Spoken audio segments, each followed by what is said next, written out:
Hello दोस्तों, नमस्ते। कैसे हो आप सभी लोग? आशा करती हूँ आप सभी लोग अच्छे होंगे, मस्त होंगे। तो दोस्तों मुझे ना कल रात में एक ऐसा ड्रीम आया जो कि थंबनेल से तो आपको समझ आया होगा, एक बुद्धा का ड्रीम आया, ठीक है?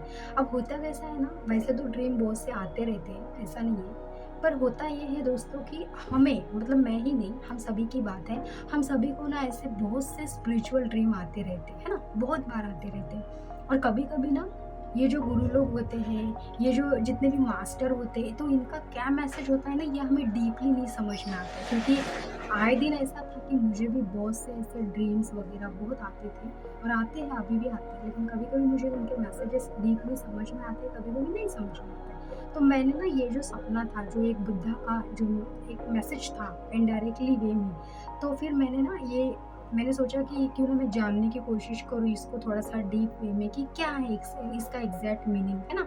तो मुझे ना दोस्तों मतलब मैं कोशिश करूँगी कि वीडियो ज़्यादा ना हो, तो मुझे ना कैसा दिखा, एक बर्फ़ दिखा, हर जगह बर्फ़ ही बर्फ़ दिखा, समझ नहीं आ रहा था कि ये क्या है? जो स्नो होता है ना, वो हर जगह स्नो ही स्नो, बर्फ़ ही बर्फ़ दिखा। उसके बाद में ना इतनी तेज़ हवा दिखी, बहुत सी मतलब हवा बोले तो तेज़ हवा बोले तो आप समझ नहीं सकते हो कि हम ना खड़े भी नहीं रह सकते, ऐसी हवा थी वो, इतनी तेज़ हवा थी, पता है?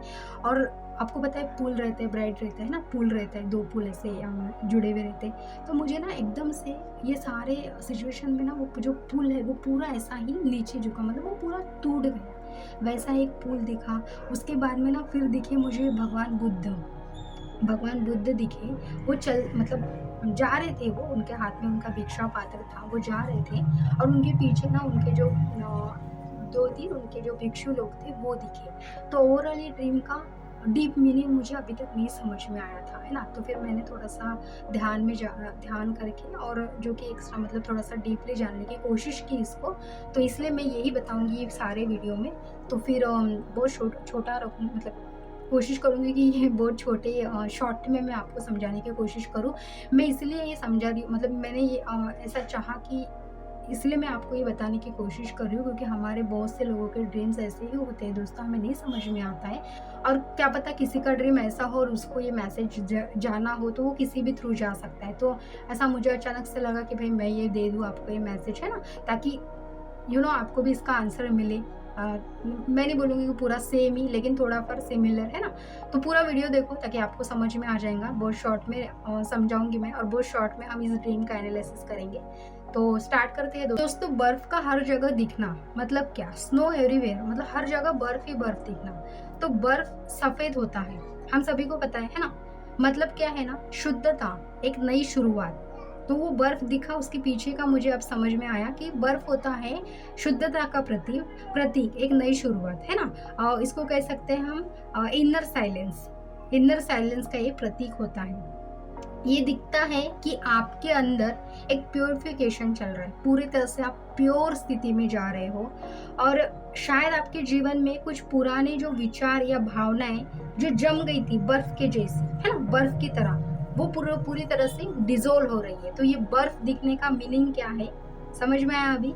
कि मतलब हमारा जो है पूरी तरह से एक नई शुरुआत हो रही है, शुद्धता, है ना, जिसको हम कह सकते हैं, और इनर साइलेंस का प्रतीक इसको माना जाता है। हमारे अंदर मतलब पूरी तरह से एक प्योर कनेक्शन हो रहा है, एक प्योरिटी हमारे अंदर आ रही है और इसके वजह से हमारे जो अभी तक के जीवन में पुराने जो विचार थे, जो भावनाएँ थे, बर्फ के जैसी जमा थी, वो पूरी तरह से डिसॉल्व हो रही है ना?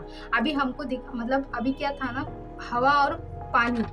अब ये हवा और पानी का क्या संबंध था सपने में, ड्रीम में? तो हवा और पानी, ये दोनों तत्व, वाटर और मतलब एयर और वाटर, ये क्या होता है ना दोस्तों, फ्लो और मोमेंट का प्रतीक होता है। मतलब आपके जीवन में एक नई ऊर्जा और ट्रांसफॉर्मेशन आ रहा है ना?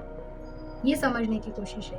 और जो पुल है, जो मैंने बताया आपको, पुल टूटना, मुझे पुल टूटे हुआ दिखा, है ना? जो जुड़े हुआ पुल रहता है तो वो टूटे हुआ दिखा मुझे। तो उसका पूरा अगर मैं समझ लूँ इस बात का, तो पुल 2 किनारे को जोड़ता है।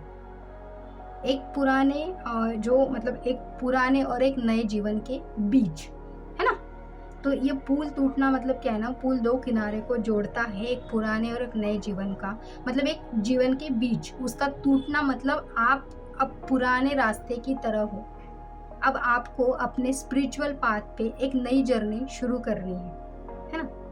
मतलब आप पुराने पाथ पे थे, अभी आपको एक स्पिरिचुअल नई जर्नी जो है वो शुरू करनी है, स्टार्ट करनी है। अब सबसे इम्पोर्टेंट बात है भगवान बुद्ध का आना। अब भगवान बुद्ध का क्या संकेत है? बुद्धा का सपने में आना बहुत बड़ा संकेत है। ये इनर अवेकिंग और मार्ग का प्रतीक है कि आप अपनी आत्मा की यात्रा को और गहराई में ले जाओ, है ना? जो आपकी सोल की जो यात्रा चालू है अभी, उसको और गहराई में ले जाओ। इनर अवेकिंग इसको हम कह सकते हैं। और फिर जो भिक्षु और भिक्षा पात्र, बुद्धा और भिक्षु के साथ चलना मतलब आप स्पिरिचुअल डिसिप्लिन और संग सत्संग का साथ की तरफ अट्रैक्ट हो रहे हो। ये मैं आपको इसलिए बता रही हूँ क्योंकि आपके भी बहुत से लोगों के ऐसे सवाल होंगे या ऐसे ड्रीम्स होंगे, कुछ सेम होंगे या कुछ मिलते जुलते होंगे या थोड़े डिफरेंट होंगे। तो थोड़ा फार इसमें से अगर कुछ आपको आंसर मिलता है तो बहुत अच्छी बात है दोस्तों। लास्ट में मुझे एक दिखा था भिक्षु और भिक्षा पात्र के बाद मुझे एक दिखा था भिक्षा पात्र, है ना? Arms bound. तो मतलब एक भिक्षा पात्र बोले तो क्या कि एक बहुत सिंबॉलिक है। भिक्षा पात्र एक बहुत सिंबॉलिक है दोस्तों। इसका मतलब है संन्याम, उसको हम कह सकते हैं, या जैसे सिंप्लिसिटी हम उसको बोल सकते हैं। सिंप्लिसिटी और सरेंडर भिक्षा पात्र का एक सिंबल है। जैसा भिक्षा पात्र को अगर हम देखा जाए थोड़ा डीप वे में तो इसका मतलब होता है दोस्तों सिंप्लिसिटी और सरेंडर। यह आपको याद दिलाता है कि असली दौलत बाहर नहीं अंदर है। समझ रहे हो? तो ओवरऑल मैसेज का जो मीनिंग है वो क्या है? ओवरऑल मैसेज का मीनिंग है ये सपने का पूरा अगर मतलब हम ढूंढेंगे अभी एक छोटे फॉर्म में, तो ये सपने का मतलब है कि आप एक बड़े इनर ट्रांसफॉर्मेशन के कगार पे हो। पुराना पुल, ओल्ड लाइफ पैटर्न, पुराना जो पुल था जो टूटे हुआ दिखा वो था ओल्ड लाइफ पैटर्न। हमारे जो पुराने रिश्ते थे, रिश्तों के जो पैटर्न चल रहे थे वो टूट रहे हैं और आपको बुद्धा की तरफ एक शांत सरल और जो ज्ञान है उससे पूरा आपका जीवन है अपना आपको मतलब बुद्धा का जो जीवन था वो जीवन जैसा था उस जीवन को आपको अपनाने का एक बुलावा आ रहा है बुद्ध की ओर से। ठीक है, ये अवेकिंग एक ड्रीम है जो आपके स्पिरिचुअल मतलब जो जर्नी है उसके लिए एक माइलस्टोन हो सकता है। तो ये मतलब क्या है दोस्तों, ये मेरा ही नहीं, ये बहुत से लोगों का ड्रीम हो सकता है ना? कि जैसे ओवरऑल मीनिंग हमने समझा कि बुद्धा का आना, हवा का दिखना, है ना, हवा पानी का, पूरा बर्फ का, भगवान बुद्ध, उनके भिक्षु, उनके भिक्षु पात्र, हाँ, ये सबका जो मीनिंग है ये क्या है ना, बड़े हुनर ट्रांसफॉर्मेशन कगार पे अभी हम लोग हैं। उसके बाद में हमारे लाइफ के जो भी पुराने पैटर्न है वो पूरी तरह से टूट रहे हैं। बुद्धा हमको एक शांत सरल ज्ञान से अपना जीवन अपनाने के लिए कह रहे हैं और ये एक अवेकिंग ड्रीम है जो आपको आपके स्पिरिचुअल जर्नी के लिए एक माइलस्टोन भी ला सकता है कि अगर आप अभी स्पिरिचुअल जर्नी में हो तो आपको आगे अभी ये बुद्धा की ओर से एक मैसेज है कि आपको पुश किया जा रहा है। ठीक है, तो यही था दोस्तों जो ओवरऑल मैसेज था, जो ओवरऑल एक ड्रीम था जो मुझे अभी तक मिला। इसके पहले भी बहुत से आए बट मैंने उन पर कभी ज़्यादा गौर नहीं किया, लेकिन ये मुझे लगा बहुत अंदर से कि आप तक ये शेयर करना चाहिए, इसलिए मैंने किया। क्योंकि पता नहीं, पर ठीक है। तो अभी आप इसमें से आपको जो भी मतलब आपके कोई आंसर भी हो सकते हैं इसमें छुपे हुए, है ना, आपके ड्रीम के। तो ये ऐसे बहुत से हमारे डीपली स्पिरिचुअल ड्रीम होते जो हमें नहीं समझ में आते। तो यही था मुझे आज को आपका ये बताना। तो फिर मुझे बताओ कैसा आपको ड्रीम लगा, कुछ आपके भी कुछ मिलते जुलते इसमें सवाल है या नहीं है ना? तो मिलते हैं फिर दोस्तों अगले वीडियो में, तब तक के लिए बाय बाय।